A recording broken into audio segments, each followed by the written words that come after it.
नमस्ते, मैं हूं आदित्य राव और आप देख रहे हैं न्यूज नेविगेशन।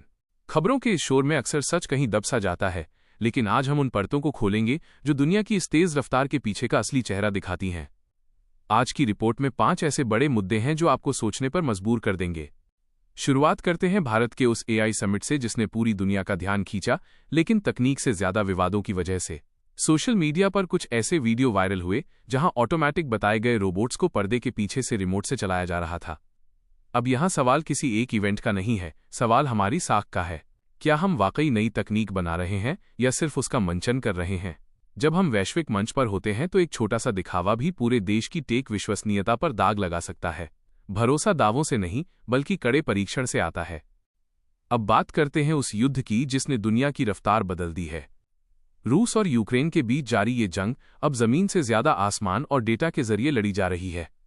ये ड्रोन और लंबी दूरी की मिसाइलों का नया दौर है, लेकिन इसका असर सिर्फ सरहदों तक नहीं है, ये आपकी और हमारी जेब तक पहुंच रहा है। तेल की कीमतें हों या अनाज की सप्लाई, आज का ये आधुनिक युद्ध ये साबित कर रहा है कि आने वाले समय में ताकत वही होगा जिसके पास सबसे सटीक मशीनें और डेटा होगा। इसी बीच समंदर पार से एक और ऐसी फाइल खुली है जिसने सत्ता के गलियारों में खलबली मचा दी है। जेफरी एप्स्टीन मामले के नए दस्तावेज सार्वजनिक हुए हैं जिनमें दुनिया के कई रसूखदार लोगों के नाम सामने आए हैं।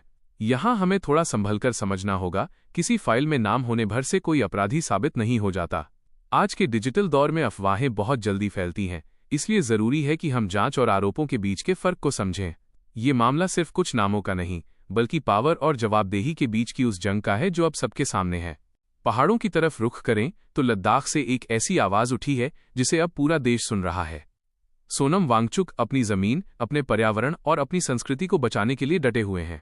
उनका कहना साफ है, हिमालय को अनियंत्रित विकास की बलि नहीं चढ़ाया जा सकता।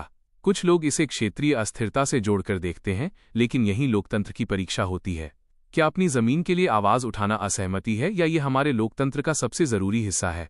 जब बात पर्यावरण की हो तो मुद्दा व्यक्ति नहीं, हमारा भविष्य होना चाहिए। और इन सब खबरों के पीछे एक ही संकेत छिपा है, दुनिया अब पारदर्शिता की तरफ बढ़ रही है। चाहे वो एप्स्टीन की फाइलें हों या ग्लोबल पॉलिटिक्स, जानकारी अब बंद कमरों का हिस्सा नहीं रही।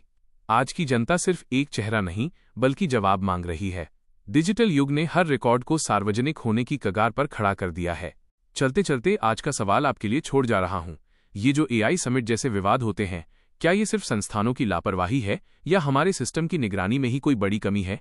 और क्या वांगचुक जैसे आंदोलनों को हमें एक स्वस्थ लोकतांत्रिक संवाद के रूप में नहीं देखना चाहिए? अपनी राय नीचे कमेंट्स में जरूर साझा करें। सच अक्सर गहराई में छिपा होता है और उसे ढूंढना ही न्यूज नेविगेशन का मकसद है। अगर आपको ये विश्लेषण सही दिशा में लगा हो तो इस वीडियो को लाइक करें और हमारे साथ जुड़ने के लिए चैनल को सब्सक्राइब जरूर करें। मैं आदित्य राव फिर मिलूंगा एक नई दिशा और एक नए मैप के साथ। तब तक देखते रहिए न्यूज नेविगेशन। जय हिंद।